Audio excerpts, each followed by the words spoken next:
The Sports Source is brought to you by Fast Frame, with exciting Vol sports prints now available.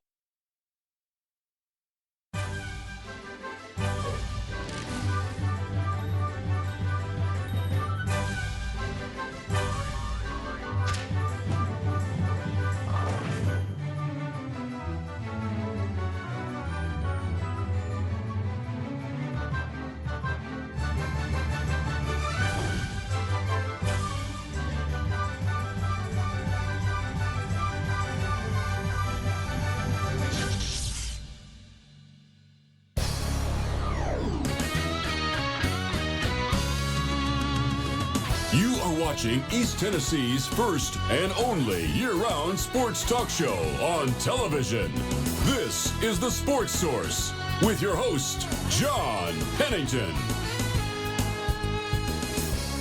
It's the Christmas season. We make fun of ourselves at Christmas and no other times of the year do we show any sense of humor on this show.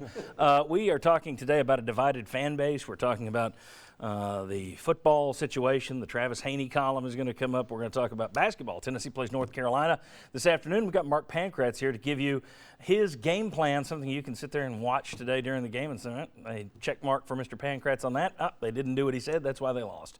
Or why they won. I'm trying to be positive. All right, let's dive right into this show today. In the first segment, brought to you by Tennova Healthcare. Last year, someone in my family was facing surgery right at the holidays. Tennova took care of him, took care of my family, took care of me. And I mean that took care of him physically and mentally, took care of the rest of us mentally. They do a great job. You hear me often talk about care being a big part of my praise for Tennova Healthcare. That's because the mental part of it is so huge. It's as big as the physical in a lot of ways. And they do as good a job as anyone I've ever been associated with. Tennova Healthcare. Trust me, learn more at Tennova.com. All right, I want to welcome in the panelists for the day. Actually, the first wave. We do have another panelist, Mark Pankratz, to join us, but Bob Hodge. Good morning. Josh Ward, good to have you here. Made your first little opening skit today. Congratulations. Good Thank news, you. Josh. Yeah, very excited to put the star on top. Thank you.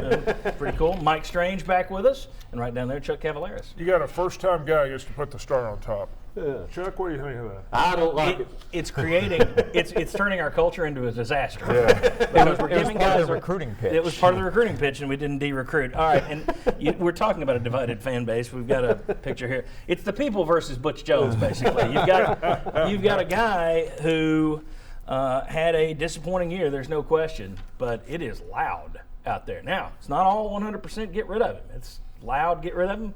Then there's some people very vocal about don't get rid of him. We'll discuss all of that today. I want to start by talking about recruiting a little bit. This week, UT beat Alabama and Ohio State for offensive lineman Trey Smith, #1 recruit in the country, right here out of Tennessee.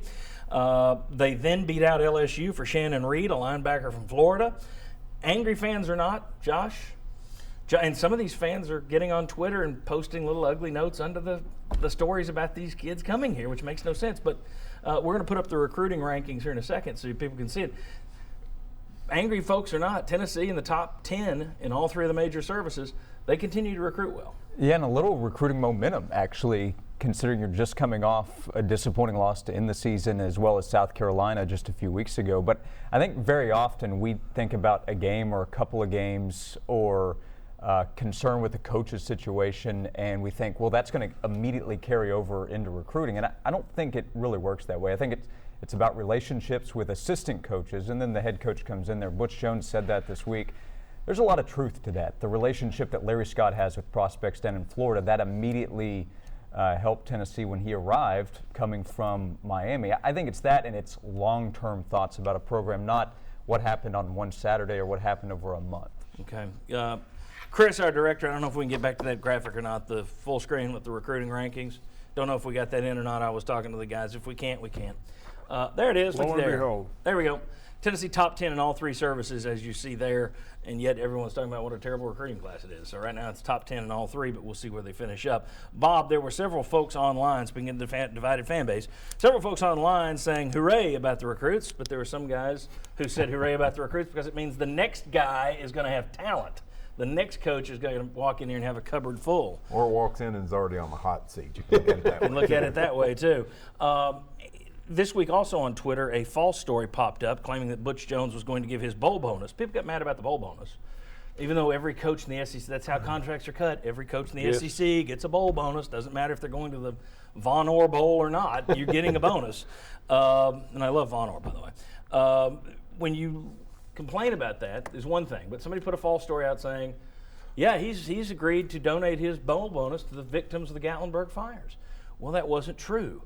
And when people found out it wasn't true, they're mad at him, which is really kind of a disgusting thing to do. But your thoughts, are you surprised that it's as divided as it is right now when he's basically safe at the time? Are you surprised it's this divided right now? I'm going to say, yeah, I'm a little bit surprised that it's this divided. I think it comes from the division you have in December goes back to the expectations of August. Everybody was thinking this is going to compete for the SEC East, maybe even be in the playoff mix a little bit. So when that didn't happen after the South Carolina game, when it was obvious it wasn't going to happen, that's when the disappointment went into rage. And then throw in Vanderbilt on top of that, and the rage had fire or gasoline thrown on its fire. But I'm still slightly surprised of it because you've got, the recruiting class is looking good. He's recruited well. And nobody wants to take into consideration all the injuries that Tennessee had. That's an excuse. No, it's a reason. Now, maybe not a reason why you played against Vandy. Not 100%, but it is part of the reason. So it's like people don't want to take anything into consideration except the August predictions. You didn't get there. You're a failure. What's my favorite word? Anticipation. Nothing makes people madder than anticipation. If you create expectations and then you disappoint them. Ooh, ugly, and we're seeing it. Chuck and Mike, while one group is working against Butch Jones on Twitter and calling in some of the radio shows, there are other people snapping up tickets. UT smoked through the 8,000 seats that they were given for the Music City Bowl, grabbed them all up. Do we know it wasn't Nebraska fans? There we go. They bought up theirs too. Maybe it was Nebraska fans. There you go. Mike Strange, always Mr. Negative on this show. But the other thing that came out this week that folks were divided over was the Travis Haney article. We'll talk about that the next segment.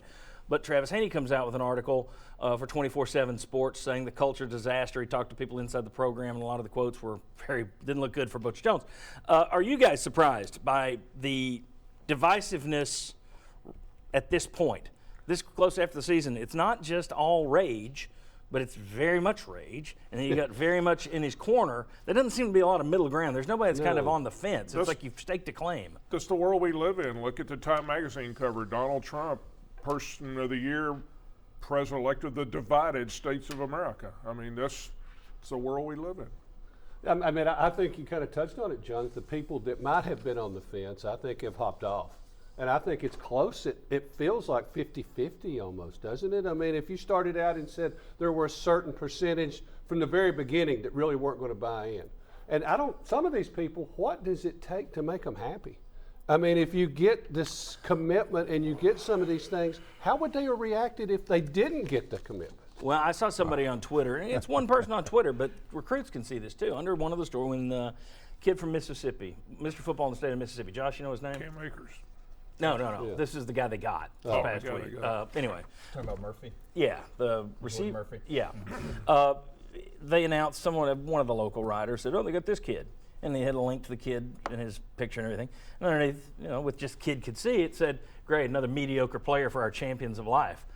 Like, what does that gain you? Well, yeah, what are you trying to accomplish? If you're trying to drive recruits away, what does that? Now, here's the thing. We're going to be talking about this for much of the show. We got some UT basketball as well.